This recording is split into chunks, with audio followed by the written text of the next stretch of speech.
calm down. So I'm not doing it in the dark.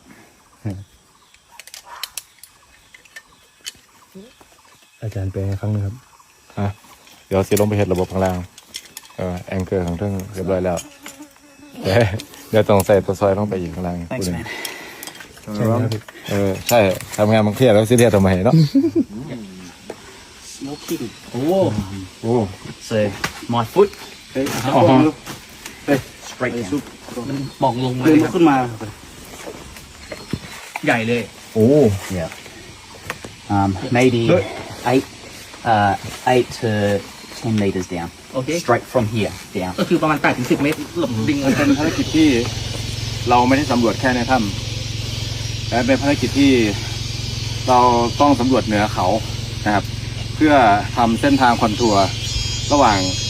เส้นทางน้ำเข้ากับเส้นทางน้ำออกนะครับ แล้วก็อุโมงค์พื้นที่ที่เขาอยู่นะครับเพื่อทำการค้นหาหลายๆช่องทาง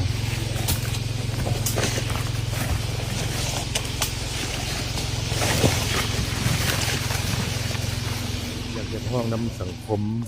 ทางภายในและต่างประเทศนี้ การออกข่าวนี้เนาะครับเจ้าอยากขอห้องน้ำแท้ๆเนาะอันนี้ประเทศลาวของเราพรรคและรัฐบาลกันน้ำพาพรรคประชาชนประโยชน์ลาวมันพรรคประชาชนประโยชน์ลาวแม่นรับใช้ประชาชนเพื่อประชาชนแท้ๆบ่แม่นเฮานิ่งนอนใจเด้พรรคของเราเนาะเอาใจใส่ต่อพ่อแม่ประชาชนการพัฒนาต่างๆการนำพาชี้นำและสำหรับพ่อแม่ประชาชนเพิ่นก็บ่เอิ้นว่าเพิ่นก็ฉลาดคือกันพ่อแม่ประชาชนของพวกเราพลเมืองของลาวของเราก็บ่มีซะคือเพิ่นว่าเป็นเมืองทองคำอันนั้นมันบ่แม่นเนาะหรือว่ามีประชาชนไปลักลอบขุดค้นคันขุดค้นมันต้องมีกลจักรขนาดใหญ่ไปขุดค้นนั่นน่ะเนาะต้องมีกลจักรขนาดใหญ่อันนี้ข้าพเจ้า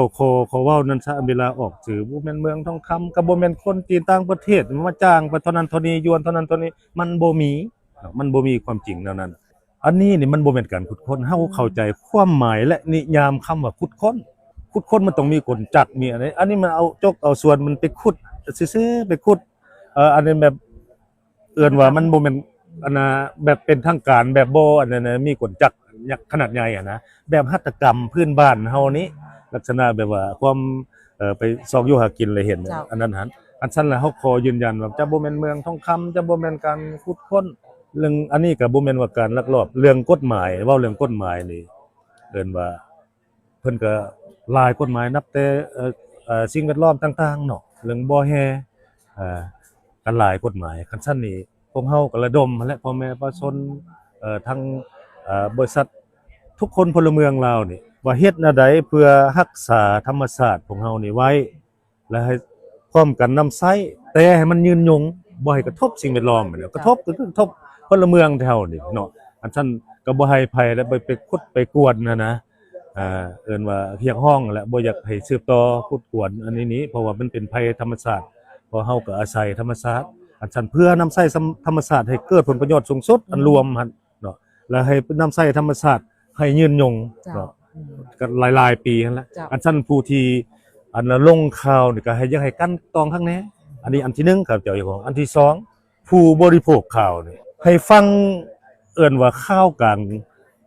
เป็นทางการที่เชื่อถือได้โดยเฉพาะลองแจ้งพวกเฮาท้องถิ่นนี่1แล้วแม่นว่าเอิ้นว่าเพจของเมืองลองแจ้งพวกเฮา2แม่นเพจของโทรภาพกับจดหมายข่าวของแขวงไสสมุนอันนี้เว้าท้องถิ่นมันนี่คันศูนย์กลางวิทยุกระจายเสียงแห่งชาติลาวโทรภาพแห่งชาติลาวหรือหนังสือพิมพ์หรืออันใดที่เป็นทางการเป็นชื่อของลาวที่เชื่อถือได้นี่นะให้บริโภคข่าวอยากให้เบิ่งอันนั้นให้วิเคราะห์วิจารณ์ส่วนว่าสังคมที่มีการคอมเมนต์กันอันนั้นอันนี้นี่บางอย่างมันบ่มีมูลความจริงบ่มีมูลความจริงเนาะอันนี้ก็อยากให้บ่เฮียห้องแท้ๆกันลงข่าวลงเฟซและการบริโภคข่าวอันนี้ภาครัฐบาลพ่อแม่ประชาชนและหน่วยงานกู้ภัยนี่เห็นตัวจริงบางคนก็เว้านั่นนี่แต่ว่าขอเฮียห้องนำแท้ๆเนาะบ่แม่นว่าสิโอ้ภาครัฐบาลเว้าใจใส่บ่เห็นเด้เขาเฮ็ดนั่นนี่มันบ่มีมูลความจริงอันนี้ประเทศลาวเฮาว่าพรรคนำพาเฮ็ดแนวใดก็เฮ็ดเพื่อนำพาประเทศชาติของพวกเฮาประเทศลาวของเฮาส่วนว่าประชาชน อันมาเฮ็ดซ้ำนี่ว่าโอ้เป็นการลักลอบมาขุดค้นทองคำอันนั้นอันนี้คือเปิ้นว่ามันบ่มีมูลความจริงครับเจ้ายืนยันนั่นแหละเด้เนาะบ่ให้สังคมบ่ให้ตื่นเต้นบ่ให้ว่าอยากได้ยอดวิวอยากอันนั้นบ่ให้เฮ็ดสิ่งที่มันผิดระเบียบกฎหมายอันนั้นแหละแห่งผิดระเบียบกฎหมายก็เจ้าอยากว่านั่นเลย ปั่น เนาะ ป่วนบ่มีความจริงเนาะ ปั่นป่วนเฮ็ดให้สังคมบ่มีความสงบ เจ้า มันสิเป็นปัญหาการเมืองเป็นปัญหาความมั่นคงอื่นๆขอเจ้าเรียกร้องทั้งภายในและต่างประเทศว่านั่นแหละเนาะอันนี้มันประเทศลาวของเฮาก็สลัดสงสัยเพื่อนำพาประเทศลาวของผม อาจารย์ปั่นนะครับ เข้าไปนะปั่นเข้าไปเลยนะ ค่อยครับค่อยค่อยค่อย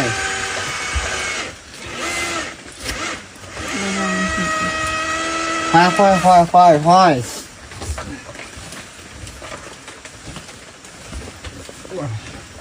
Hello brother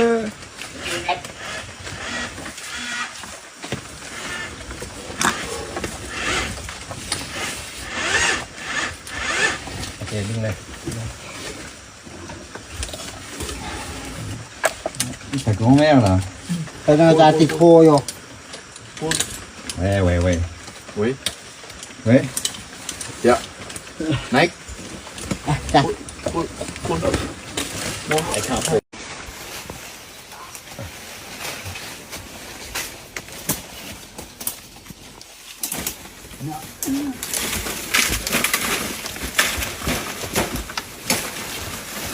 ตำแหน่งตรงเนี้ยใกล้เคียงโถง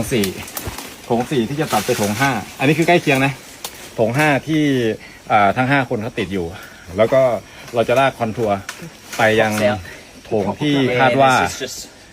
ทั้ง2คนจะอยู่ ใจร้อน ทีนี้มันไม่ใช่ว่าแค่การเข้าถึงแต่เป็นเรื่องของการระบายน้ำออกจากถ้ำ เช็ค this one